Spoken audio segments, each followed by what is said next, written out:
దండనాథేతి విఖ్యాతాం వారాహీం పరదేవతాం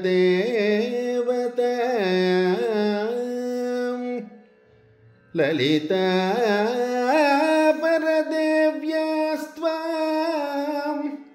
సైన్యాధీశామహం భజే సైన్యాధీశాం అహం భజే.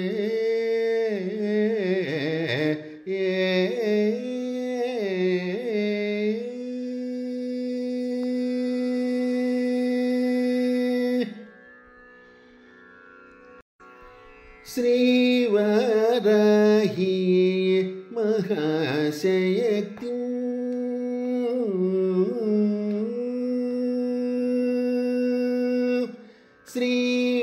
శ్రీవారాహి మహాశయక్తి సకలదుష్టభంజనీం నౌమి శ్రీవారాహి మహాశయక్తి సకలదుష్టభంజనీం నౌమి శ్రీవారాహి మహాశయక్తి సకలదుష్టభంజనీం నౌమి శ్రీవారాహి మహాశయక్తి సకలదుష్టభంజనీం నౌమి శ్రీవారాహి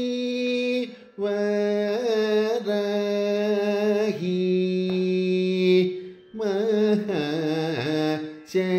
సకలదుష్టభంజనీం నౌమి శ్రీవారాహి మహాశయక్తి సకలదుష్టభంజనీం నౌమి శ్రీవారాహి మహాశయక్తి సకలదుష్టభంజనీం నౌమి శ్రీవారాహి మహాశక్తిం సకలదుష్టభంజనీం నౌమి శ్రీవారాహి మహాశక్తిం సకలదుష్టభంజనీం నౌమి శ్రీవారాహి మహాశక్తిం సకలదుష్టభంజనీం నౌమి శ్రీవారాహి మహాశక్తిం సకలదుష్టభంజనీం నౌమి శ్రీవారాహి శ్రీవారాహి మహాశక్తిం సకలదుష్టభంజనీం నౌమి శ్రీవారాహి శ్రీవారాహి మహాశక్తిం సకలదుష్టభంజనీం నౌమి శ్రీవారాహి మహాశక్తిం.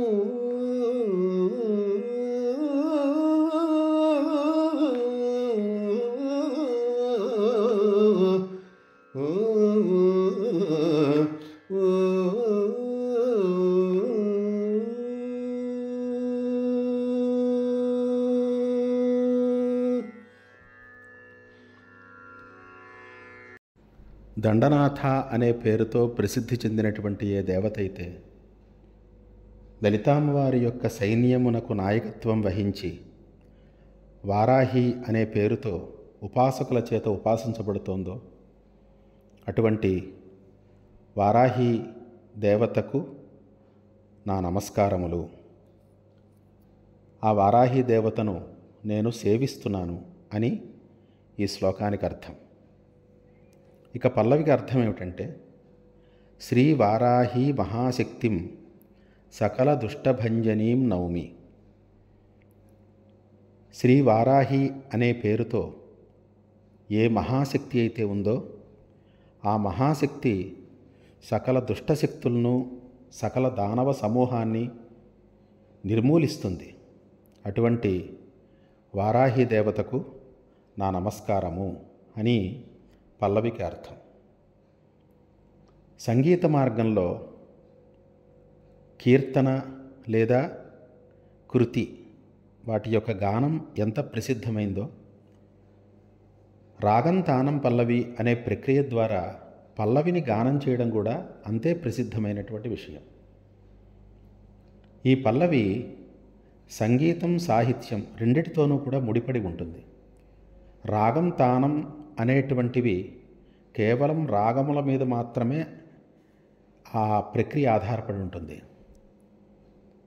ఈ పల్లవి రకరకాలైనటువంటి సాహిత్యార్థాలతోటి గానం చేయబడుతూ ఉంటుంది కళాకారుల చేత. కానీ ప్రత్యేకంగా ఒక మంత్రానికి అనువాదంగా ఒక పల్లవిని కనుక తయారు చేసుకుని పాడితే అది మంత్రజపం చేసినట్లే అవుతుంది.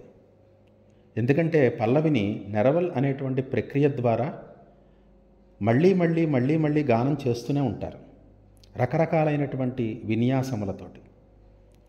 ఓ పక్కన విన్యాసములతో మనస్సు చాలా ఆనందంతో ఉంటుంది. అదేవిధంగా ఆ సాహిత్యాన్ని మళ్ళీ గానం చేయడం ద్వారా ఒక అనుభూతి, ఒక సాహిత్యంలో ఒక అర్థం యొక్క అనుభూతి కూడా కలుగుతూ ఉంటుంది. అయితే ఆ అర్థం ఇక్కడ మంత్రంతో ముడిపడి ఉంది కనుక ఇది మంత్రపల్లవి అని చెప్పబడుతుంది. ఇలాంటి మంత్రపల్లవులు నా చేత కొన్ని రచించబడ్డాయి. వాటిల్లో ఒక మంత్రపల్లవి వారాహి మంత్రపల్లవి. ఇది వారాహి మహామంత్రానికి ఒక అనువాదం. మంత్రానుష్ఠానం చెయ్యాలి అనంటే ఎన్నో నియమనిష్టలు, ఉపదేశాలు అవి కావాలి. కానీ సంగీత మార్గంలో ఎవరైతే ఉంటారో, శ్రోతలుగా కానీ గాయకులుగా కానీ ఎవరైతే ఉంటారో వాళ్ళందరూ కూడా ఈ పల్లవిని చక్కగా గానం చేయడం లేదా వినడం ద్వారా ఆ మంత్రం ఏ ఫలాన్ని ఇస్తుందో అదే ఫలాన్ని ఈ పల్లవి కూడా ఇస్తుంది వారికి. అది ఈ పల్లవిలో ఉండే గొప్పతనం. శ్రద్ధగా అమ్మవారి యొక్క ఈ పల్లవిని గానం చేయగలిగే వాళ్ళు గానం చేస్తూ,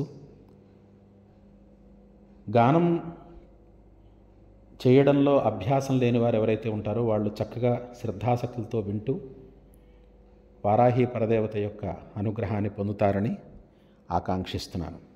శ్రేయో భూయాత్ సకల జనానాం. మీ యనమండ శ్రీనివాస శర్మ.